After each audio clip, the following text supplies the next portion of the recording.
How are you doing today, Mrs. Wooten? I'm well. I'm quite well. How are you? I'm very well. I've been super excited about this interview because when we had our phone conversation and you were telling me about how you became a relational expert consultant, I'd like for you to share that because that was very organic. Wow. Okay. Now I have to try to think back as far as what part of it did you think was organic? Any, Um, so I worked for Austin Community College for at that point up to 18 years. And I was in my spirit causing havoc. I wasn't happy and I was ready to leave. But I had always told our Lord and Savior that I would, once He got me the job at Austin Community College, I wouldn't leave until He told me to do so. mm, And I feel like that my tuition was bubbling, and those were signs that it's time for you to leave. I had already put people in my place to replace me ahead of time, not knowing exactly what I was in the process of doing, but knew that it needed to be done. So I started replacing myself with other people who I thought would be good in the role that I had, which was supervisor over about 6 or 7 campuses at the time, as far as student services. So when I actually left, when I actually told God, yes, I'll leave, then that's when everything started changing. So I gave my notice the day of, which was unlike me. My background is human resources, so I know you give a notice. But on this particular day, I gave no notice and I walked out and I felt like a load had been lifted off of my shoulder. So for me, I felt like God was just saying, I've been waiting for you, but since you're not ready, I'm going to keep giving you things that's going to cause you to think about leaving expeditiously. Because I'm thinking about it's 18 years. I'm so close to retirement. My retirement check is going to be small when I leave. So I'm thinking of all of these human things on why I really shouldn't leave. But at the same time, I'm getting this energy that it's time for you to go. So I finally stepped out. I left. I wrote my first book in 30 days. So I just wrote and wrote and wrote all day long, all day long. And so I thought when I left that I was going to be talking about the book, spending time guest speaking, doing little book tours, and I did those things, but it wasn't about the book. So then later, relationships kept coming to me.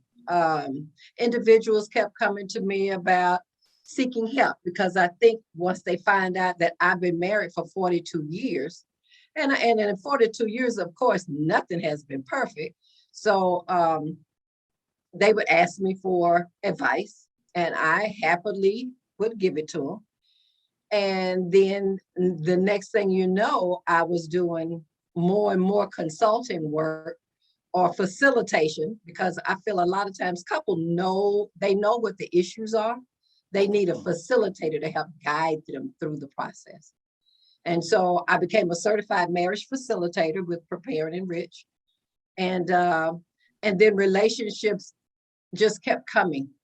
The word relationship kept coming. So now I'm looking at research and data that's saying in the African American community, the divorce rate is high.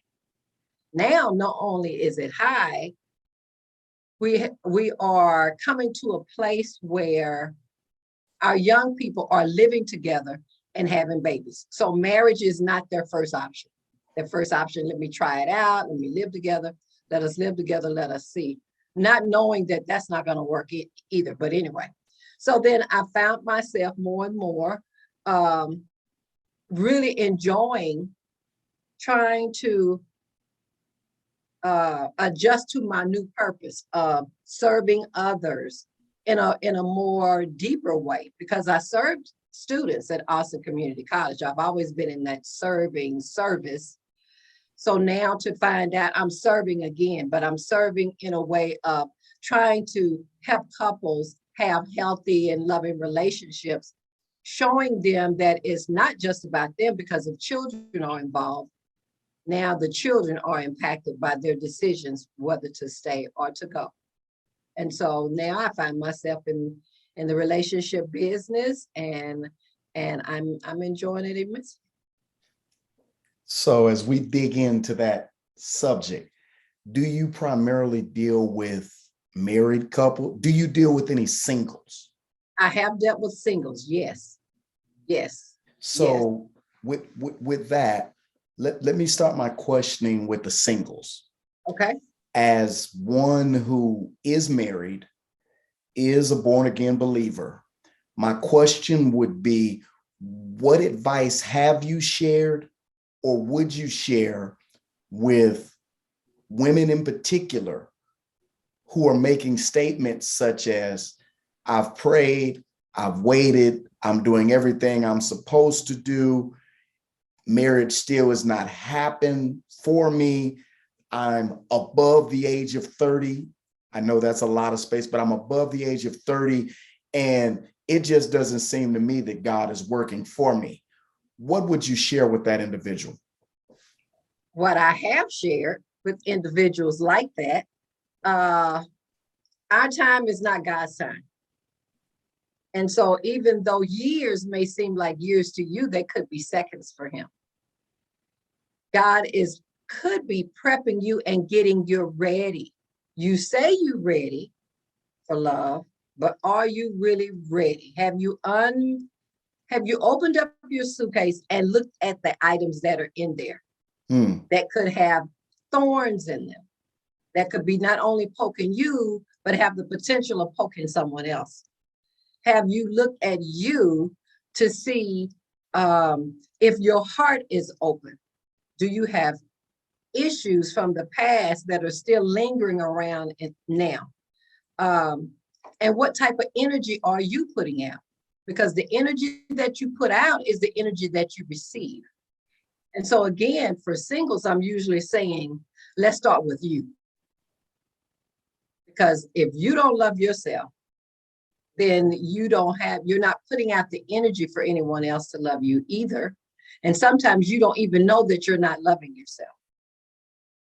And so then I would take them through, let's look at you and let's see if you're ready. And just because you're ready, that may not mean that God thinks you're ready. Because when you're ready, he knows your heart and he will give you what you desire if it's in his plan. So we don't know what God has planned for us, because a man could hinder you from doing what you need to be doing in this season. So maybe in this season, having a man is not in God's plan. And I believe not only the wisdom that you just spoke from is biblical, but it's practical. And when I say my but is based upon, I find myself in different interviews or radio shows speaking about this matter, and what the compelling thought that I'm getting from the different people who call in or have comments is basically, all that sounds good, but she, her, my friend, my relative, they're not even ready as much as I am right now. And they're not only married, most of the time it's not their first marriage. But that's why it's not their first marriage, because they're not ready.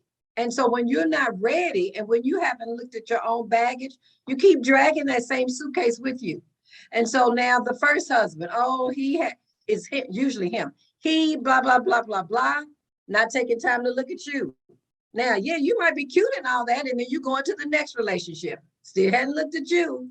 But guess what? Now you get ready to walk out the door again. And so again, it may not be your time. And while you're looking at other people, you can spend that energy developing yourself, making sure that you're ready, not only with a relationship with someone else. How is your relationship with God? Because it starts with God first. So you get that relationship together. Now you can expand your he will expand all of your resources at this point. But you have to have a starting point. And then some aren't even ready to hear what I'm saying right now. And so then if you're not ready to hear about the impact and how God moves, then let me start you over here with another something, because this may be too much. And sometimes it is too much. We're talking about a spiritual being that we can't see, but we're talking about the experiences that we have. And if others haven't had that in-depth spiritual connection, they can only imagine what we're talking about. And I totally agree. And where my desire to help others in this area originated from is the fact that I'm a single male. The fact that during my years of incarceration, not out of me making a decision to remain single per se, meaning you have women who like to marry men who are incarcerated. You have men who are incarcerated who find a plethora of women that would marry them. But in my desire to please God, which is, it's not my time. I understand it's not my time. Now show me how to live a life where every day I'm not regretting the fact that I'm single. And so I would share that information with the gentlemen who were around me, and it worked, and it's working for me. But upon my release, and when I found myself in spaces and in conversations with the opposite sex, where I would try to convey the same principles, and the reason I say the try is not me not sharing, but the try is, just like Paul said, I beseech you, meaning when I'm speaking something, I'm hoping that the end result will be that you gain something. And if you don't gain something, I'm not blaming you. I'm first going to examine me. So when I say I've tried to share these principles with women to say, consider God's timing, consider the work that the Lord has for you, and consider the simple fact that at times God's best for us is not us settling, meaning as an individual, if my relationship is not intact, my personhood, my personality, my character is not in line with God, and he's more interested in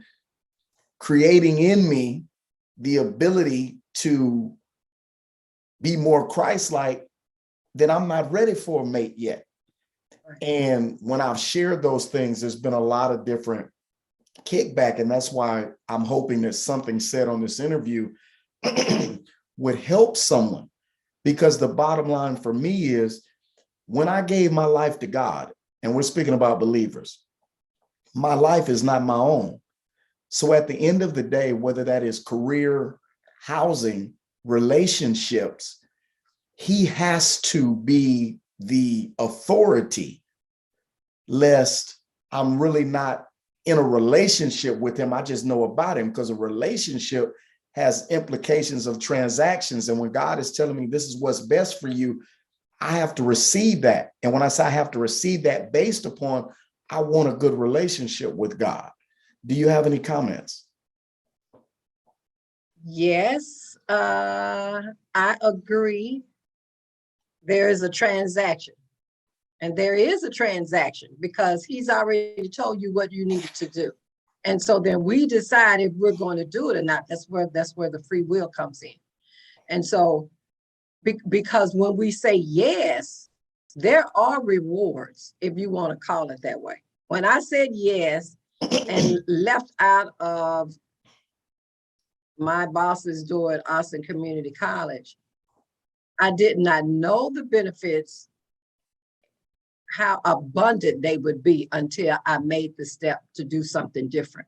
So a lot of times we feel more comfortable in where we are. And now if someone is talking a different language to you, and now I have to go learn that language, that's me deciding, do I want to go learn this new language of Jesus Christ and what they're talking about over here? Or do I just want to stay comfortable in my own space? Because that takes effort and that takes work. And so does a relationship. The relationship that we have with God takes effort and it takes work. You can pop in every now and then, like, like you do a dear word friend. I mean, they live long distance. That they're there whenever you need, whenever you need them. God can be like that. You can have a relationship like that, or you could pop in with God every day, putting him first before you even plant your feet on the ground. So he gives you that choice of what type of relationship you want to have with me. But of course, he would prefer the relationship that brings you two together as one. So then, as far as again, going back to this female who is searching and desiring of a mate, I would probably ask them, what are you looking for? And just from that response, that will guide me probably back to, but what do you bring to the table? Because when you ask a woman, the first thing she's going to say is what he can do for her. Sometimes, a lot of the times, I need for him to have a degree. He needs to have a job. Okay, so now I see what you want him to bring to the table, but what do you have to bring to the table? So again, it always comes back to that mirror looking at you. Are you ready for love? You say you're ready for love. So then how have you grown since your first marriage? If you've been divorced. So how have you grown and what have you done differently? Because if you're talking to a female with a fixed mindset, she may not be open for growth at that particular time, because that means fixed. Where I am is where I am. Take me the way I am. You hear women say, this is just the way I am. Well, it is the way you are now, but you don't always have to be like that. You can change anytime you decide to change. But if you don't think you need to change, and if you put it off on the other person, then you will never see that the change needs to start within you first before you can seek something. So true. In a relationship. When I look in the Bible, there's a story when King Solomon had first took the throne. And basically you had two women, two basic prostitutes who had babies, and they were in the house together. And one woman's baby died. And she took that dead baby and traded it out for the live baby. And then they found themselves before King Solomon, and the one woman whose baby had died, she's trying to say, no, this is my baby. Her baby died. And the other lady is saying, no, my baby was alive, but you traded my baby. And the reason I find that story relevant in what we're speaking about, when I look at that story, I see one woman who loved the idea of having a baby, and one woman who loved the fact she had a baby. And the reason that I see that is King Solomon's judgment was, well, we'll just cut the baby in half and you each will have a baby. And the one woman whose baby had died was in immediate agreement. She was like, yeah, do that. And the other woman was like, no, don't kill the baby. She can have the baby. And then Solomon basically saw the truth that, from my perspective, this woman is lying because she was willing for the baby to die. And this is the real child's mother. Well, I think a lot of times, whether it's men or women, people are in love with the idea of marriage and not marriage itself, because you said something key. You said that if she's not willing to change, but I'm going to say, as a single man, when I meet a single woman and we both have our own thing, we have our own thing, and we think that we can get into a marriage and keep our own thing. Meaning, to me, a marriage implies, and you're more of an expert than me because you're married, I'm going to have to give up some of my thing because my becomes we. That's scripture. The Bible says, and the two shall become one. And there are a lot of people who, I love the idea of different benefits of marriage, but if it doesn't work out, that's not for me. And that's what I always share with people. Do you love the idea of marriage, or are you committed to the commitment that marriage takes? And so what you're saying is very true. Yes, it's because, a lot of people, I'm going to echo what you just said. They love the ideal of marriage. They love the ideal of all the prep work and the flowers and the going down the aisle and looking pretty for that day. Oh, but you best believe once that day is over, and now you've gone to your honeymoon phase, and now you're in the love sexed up phase, oh, probably for about a year or two. Now, once that sexed up stage goes, now you got to pay some bills like for real, because now your bills are really piling up, or now you have to think about that bank account that you had. Your money is still separate. Are you going to join? Are you going to join those forces together? Now you're talking about children. I really didn't want to have any children. Okay, well now, but did you discuss all of these things, or were you so in love with love that you didn't even prep yourself with the premarital things to make sure that you were even ready to do this thing? And so I suggest premarital classes. I teach those. But yes, a lot of times we get caught up in the moment. And from what I see and from the data, mostly there are a lot of divorced parents or either single parents. So then what have you seen that's going to equip you for a healthy, long-lasting relationship? So a lot of the times it's not your fault. It's like taking a driver's test. You get a car, you get your driver's license after you pass the test. You go through, you have to read this book. Okay, you need to pass the test. In order for you to teach other people's children, you have to go take a teacher's exam. You have to pass the test. But for some reason, somebody thought out there that any two people could go and get together and get married, and voila, you're supposed to be married forever. And you take that, well, sometimes you take the vow, for sickness and health, and to death do us part. But not if you're already thinking about an escape.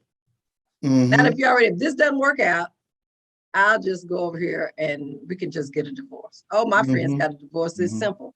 So if you're already thinking about an escape route and not how you're going to be, and not created a commitment route, then more than likely you're going to fall into that trap of, it's just easier. I don't want to have to go through this. But a relationship is work. But it's work that at the end of the day, you'll see that it's worth it. And that's why my tagline is relationships are worth the work, because it is work. It's work to be with someone that you don't know. And even if you live together, they're going to change after that, after you say I do, because they could have still been perpetrating. We can perpetrate for a long time as far as who we are, little facades and who we want to be. But then, when the underwear is on the floor and the wigs are on the stand and there's no makeup, and now you're seeing this real person, now we have to, really deal with the realness of marriage. And, there are affairs and there are poor communication, between couples. Family members do die. People do get sick. Your physical bodies do change. You just can't jump and say, I'm gonna get a divorce because you were a 2 when I married you, but now you're 22. How do you work through that? And then be honest with each other and patient, because you are also growing as the relationship gains years. You're gaining years too. You're getting older. And so your views at 20 are not going to be your views when you get married at 40. But you have to be able to communicate that, and communicate it effectively and together as one, and problem solve. And so before I pivot into marriage, if anyone was interested in getting in contact with you to get some marriage counseling or pre-marriage counseling, or just have a discussion with you, can you tell us your contact information again? Yes. Okay, so I'm Messenger Stacy, or Stacy Wooten, aka Messenger Stacy. My phone number is, because I'm by appointment only, my phone number is 737-228-2717. Here are the 7 messengers, 7. Okay, repeat that one more time, that phone number. Okay, it's 737-228-2717. Because I'm believing that when somebody hears this, they're going to want to reach out to you. So as we pivot, because you mentioned data that you were researching concerning African Americans and the divorce rate, And so my question, very broad question, do you believe that the divorce rate in the African American community, as it is as of today, is a individual problem or a systematic problem? And the reason that I say systematic, I'm 51. My grandparents and all of their friends, I never met a divorcee. I'm not saying they didn't exist. I just said my grandparents and their friends, I never met someone who had been divorced and got remarried in that generation.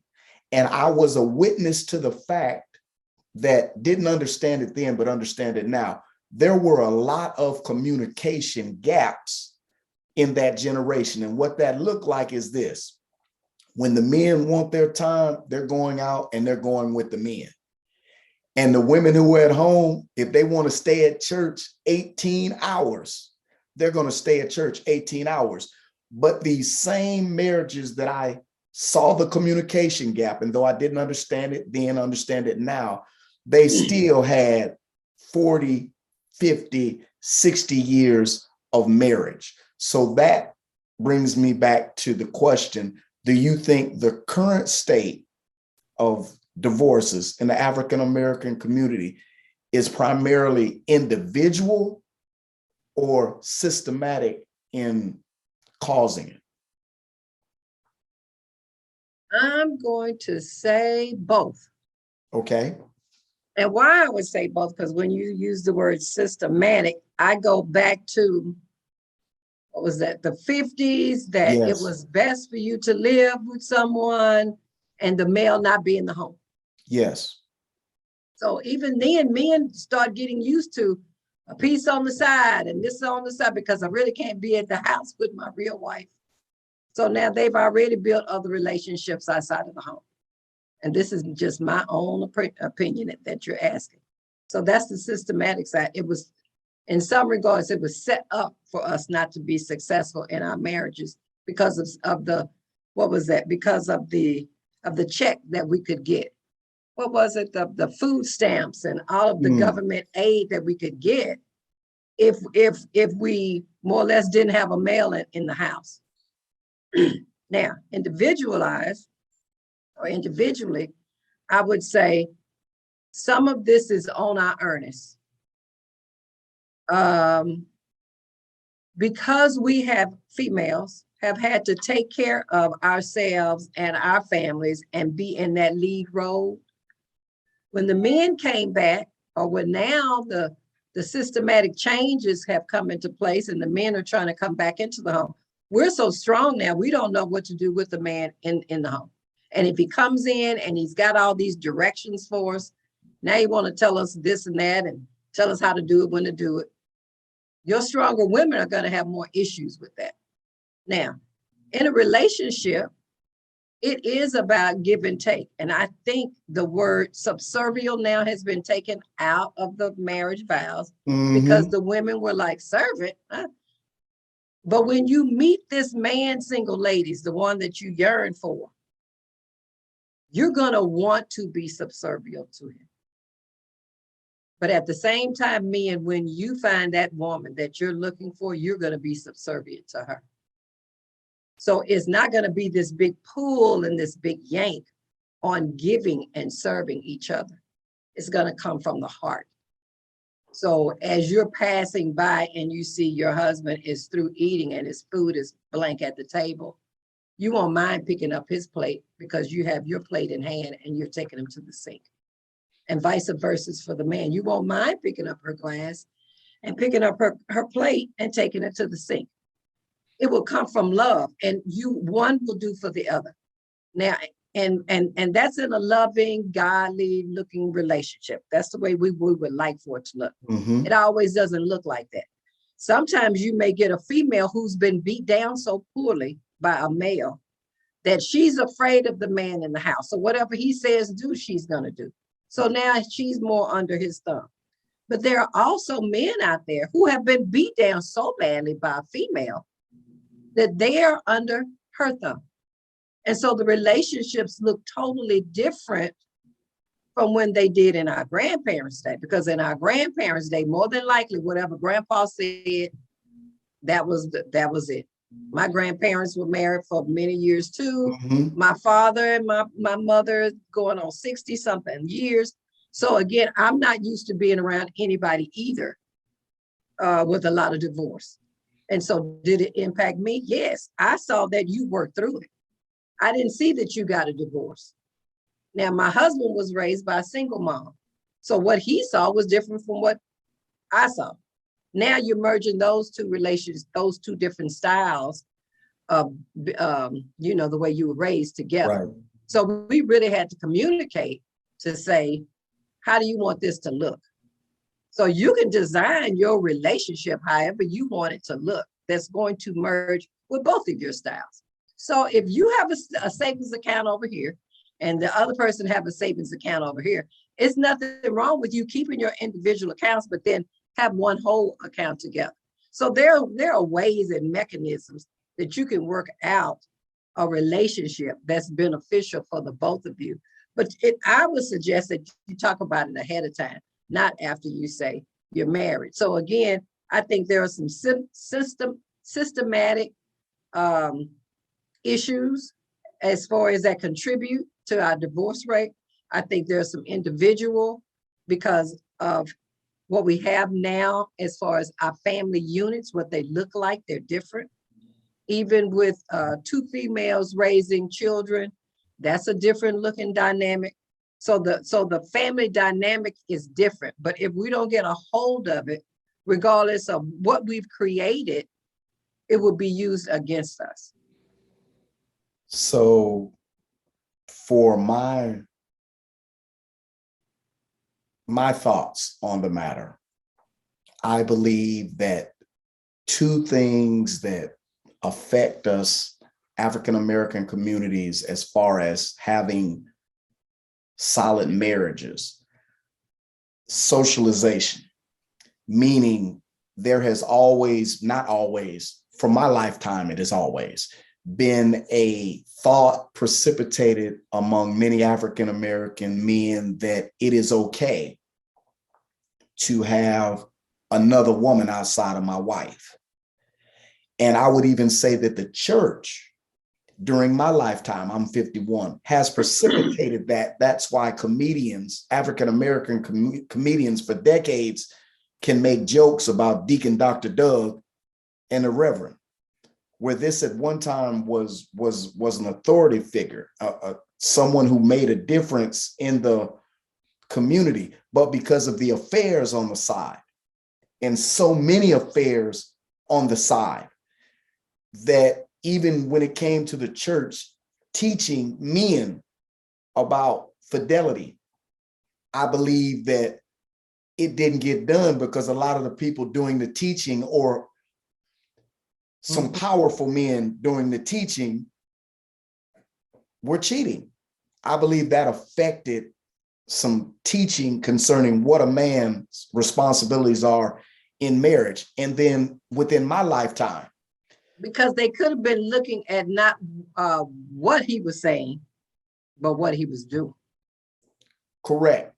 Meaning, do as I say, not as I do. But the reason that I feel like it's okay to do it is because I work, I come home, I paid for this, and that qualifies me to be able to go out and do what I want to do as long as I take care of you. And that, once again, in my lifetime, was a message, a meta message that I believe a lot of African American men received. But within my lifetime concerning women, I believe a message that was put out by a bunch of women was, I don't need a man because they can't be trusted. They can't be relied upon. So I've got to pull up my bootstraps, handle my business. And even though I might love him, I know he's really like the rest, whether it was my daddy, my uncle, or the relationships I had before. So I'm going to withhold some vulnerability because I know I'm already going to get hurt. But if I give you all of me, then what will I have left? And what that became was, and this is my opinion, a lot of women who flaunt their professionalism, their education, and their physical prowess as far as working out and health. And when I look at those things, not judging, but I say it on both ends, the male and the female, we have some superiority complexes. I can do what I do because I make the money. And some inferiority complexes. I'm gonna prove to y'all that I can really handle it. And no matter what you put me through, I went through, and if I didn't go through it, my friends or my mama did, that's not gonna happen to me. And now you bring these two individuals together in 2022. And the reason that I said over the age of 30, because I don't deal with a lot of 20-year-olds. So I can't speak on something I don't know about, but over the age of 30, now the woman is feeling a certain kind of way and the man is feeling a certain kind of way. And instead of holding honest discussions to realize that some of these attitudes, some of these mindsets, some of these behaviors on both of our parts, we've been socialized into these. We're just looking at individuals like, well, it just didn't work for her. It didn't work for her because she not smart enough. Man, I don't know what's going on with him, man. He talking about her. I done told him you can't keep one woman. And so I'm happy to have these kind of conversations because in all honesty, if I hadn't had these own conversations, I would still find myself, so to speak, not knowing and judging others and ignoring what's going on.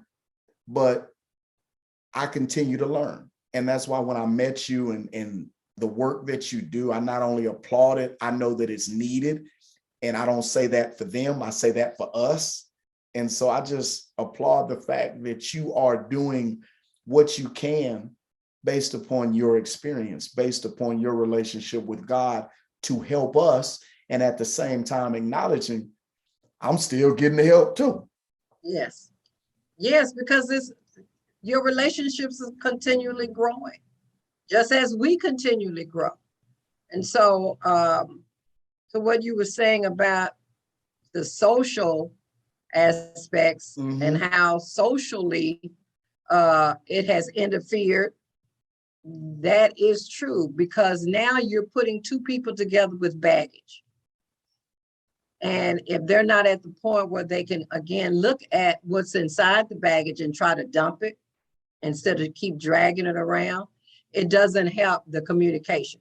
And it doesn't help the feelings, because a lot of those feelings from the female and from the male are from what they saw when they were growing up.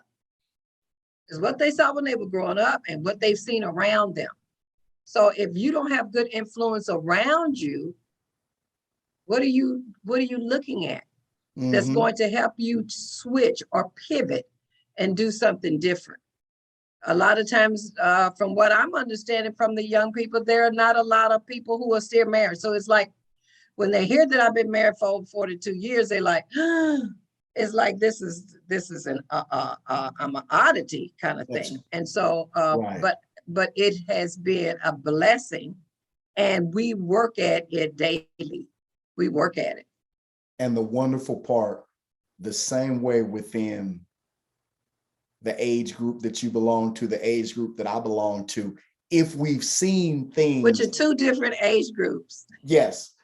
If we've seen things degenerate within 50 years, the hope, and I know that this is your hope, and it's definitely my hope, is that what can the next 50 years be like? And that's why discussions like this, work that you do, I find valuable.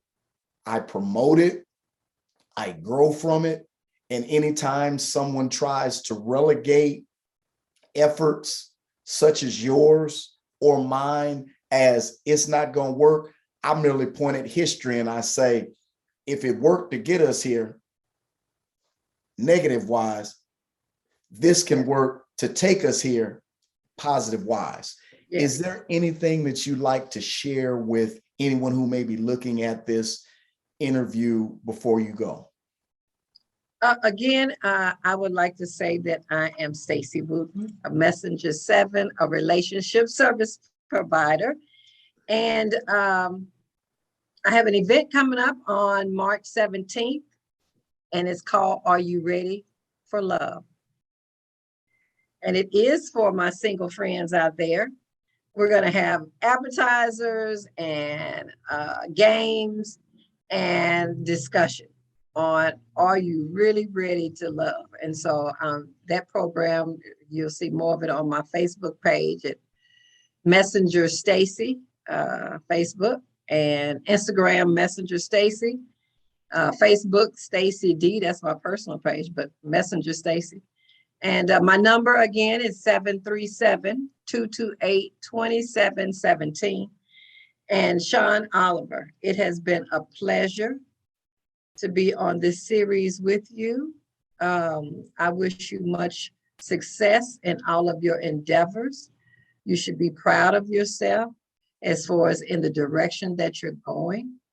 Many will follow you and many will use you as a stepping stone or role model. And so continue the good work that you've been doing. Yes, ma'am. Thank you. Do you have any questions for me before I let you go? Do I have any questions for you? Yeah, I'd Okay. like to give people an opportunity to let them know I'm not putting you on the spot and I'm willing to be in the same hot seat if you had a Okay. question. Well, this is not a hot seat, but what I would like to know is in the work that you do, and I see by my research and looking at your page, you do a little bit of this and a little bit of that. Of all the things that you like to do or enjoy doing, where do you feel your most blessings are coming from? My most blessings are coming from imparting to individuals biblical knowledge that I have acquired that helps me. Not a presentation, not just, okay, here's a Bible study, but being in conversations, being allowed in rooms where dialogue takes place to where I'm not doing a presentation, but I'm sharing, this is what God has done in my life. This is where God has helped me. That is my greatest joy. And those have been my greatest blessings, because whether I am on a golf course when I don't know how to play, in a room where everyone has numerous degrees, in a boardroom where everyone is a president or right under the president of a company that's uber successful, I find comfort and I find my place. And when they ask me about me, I'm able to share with them what God has done in my life, not in a religious way where I have to, God did this and God did that, but just from a practical standpoint of, if I say the name of Jesus, I say the name of Jesus. If I speak from the wisdom of God's word, God still gets the glory. And that's where my blessings have come from. Wow. I like that answer. Great answer. Okay. And yes, And our so, degrees and all of that is not as important. I mean, some people do look for that. They do. But for me, you did not hear me mention that one degree.